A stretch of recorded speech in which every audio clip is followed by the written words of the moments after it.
Salah seorang santriwati dari Az-Zaitun yang memutuskan pulang kampung untuk sementara ke keluarganya. Keluarganya mengira bahwa sikap anak ini menjadi agak lain, agak berbeda, agak menjauh dan tidak seriang seperti sebelumnya, sebelum masuk ke Az-Zaitun. Tapi mereka mengira bahwa kepulangan itulah yang menyebabkan ini tidak berlaku seperti seharusnya. Jadi mungkin ini kelelahan atau mungkin ini kebingungan karena sudah 3 tahun ada di Az-Zaitun. Jadi mereka tolerir saja itu. Tetapi ada sebuah tragedi di hari berikutnya, keesokan harinya. Jadi si anak itu, yang perempuan itu, dia celingukan, bingung gitu. Kemudian bertanya kepada ibunya, "Ibu lihat baju-baju saya enggak?" Kemudian si ibu ya seperti biasa saja bilang, "Barusan ibu cuci, karena kan udah kotor," gitu. Nah, si santriwati itu mendadak merah padam wajahnya, kemudian membentak ibunya, "Ibu berani-beraninya megang baju saya, kenapa bisa seperti itu? Ibu kan masih kafir, masih najis. Kok baju saya dinajisin sama ibu? Mana bajunya?" Diambillah bajunya yang ada di cucian itu, kemudian dibakar, gara-gara ibunya itu katanya masih kafir, masih najis. Si ibu tentu saja shock pada waktu itu, "Kenapa bisa seperti itu? Kamu dapat ajaran dari mana? Kenapa saya dikafir-kafirin? Saya ibu kamu." Kemudian si anak itu mengatakan bahwa wilayah muslim seluruhnya itu harus ada di bawah sebuah negara. Siapapun yang ada di bawah negara Islam yang menjalankan syariat Islam, maka dia muslim, dan siapapun yang ada di luar negara Islam, negara togut seperti Indonesia ini, maka semuanya adalah kafir. Si ibu nangis, si ibu panik, ngomong ke ayahnya, si ayahnya langsung nyari bantuan, dan cerita ini sampailah ke Pak Atian Ali Dai, seorang dai yang sangat keras, sangat tegas kalau urusannya adalah kemungkaran dan kesesatan.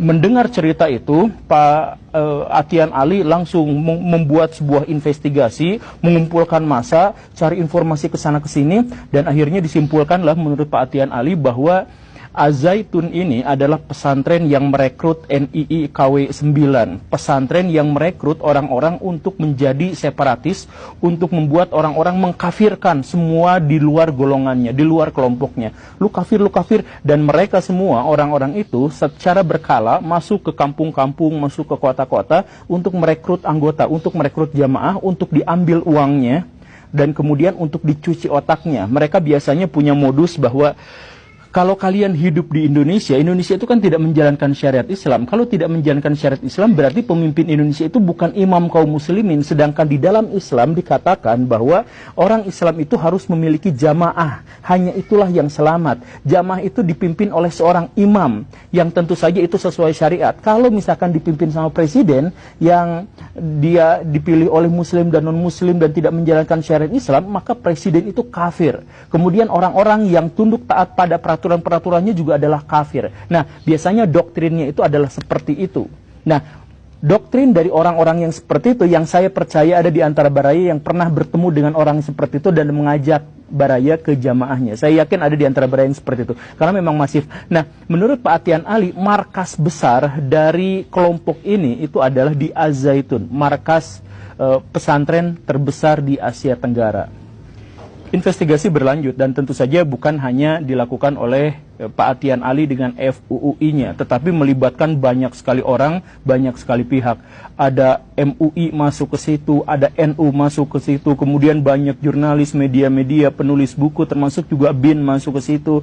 Ada Al-Haidar sebagai tokoh yang sering mengamati terorisme dan sebagainya juga masuk ke situ dan menulis bukunya dan sebagainya. Dan kesimpulan dari investigasi-investigasi itu hampir serupa, yaitu bahwa Az-Zaitun itu adalah pusat dari gerakan NII Komandemen Wilayah 9 yang mengkafir-kafirkan kelompok lain yang ingin separatis terhadap Indonesia dan lain sebagainya. Pak Atian Ali di suatu kesempatan di Masjid Istiqomah Bandung itu berpidato sambil marah-marah, berorasi sambil bercucuran air mata. Saudara-saudara, bayangkan bagaimana seandainya saudara-saudara punya anak, dididik dengan baik, dikasih agama dengan baik, diberikan santunan, diberikan kebajikan, diberikan kasih sayang, kemudian ketika dia sudah dewasa, sudah besar, masuk ke pesantren dengan harapan agar dia menjadi orang yang baik, pas kembali dia mengkafir-kafirkan kita. Apa yang harus kita lakukan kepada orang-orang seperti ini? Apa yang harus kita lakukan kepada orang-orang yang mencuci otak anak-anak kita? Inilah kerjaan yang dilakukan oleh NII KW 9 yang ada di Az-Zaitun. Kita hancurkan mereka, kita lawan mereka, Allahu Akbar. Ya seperti itulah pada waktu itu emosinya Pak Atian Ali setelah melakukan investigasi terhadap komplek Az-Zaitun. Dan sebenarnya dari manakah ideologi takfiri NII